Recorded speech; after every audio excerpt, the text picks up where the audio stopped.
একজন মেয়ে চুপচাপ সব সহ্য করে যায়। বুকের ভেতর চাপা পড়া হাজারটা কথা কিন্তু বলতে পারে না, কারণ সে জানে হাজার বললেও কেউ বুঝবে না তার কথা। স্বামীর জন্য সবকিছু ছেড়ে দেয়, নিজের পরিবার, নিজের স্বপ্ন, নিজের পরিচয়, সবকিছু। কিন্তু সেই হয় সবচেয়ে অবহেলিত। রাত জেগে সন্তানকে দেখে সকালে উঠে ঘর গুছায়, রান্না করে, কিন্তু কেউ কখনো তাকে ধন্যবাদটুকুও বলে না। তার হাসির পেছনে লুকানো থাকে অগণিত না বলা কান্না। তার চুপ করে থাকা মানে দুর্বলতা নয়, বরং সে নিজেকে প্রতিদিন ভাঙে একটা পরিবারকে জোড়া লাগানোর জন্য।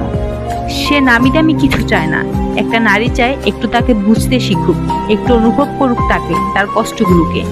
একটা নারী ভেঙে গেলে শুধু একটা মানুষ না, একটা পুরো সংসারে ভেঙে যায়। নারীকে ভালোবাসতে শিখুন, সে আসলে পৃথিবীর সব থেকে একজন বড় যোদ্ধা।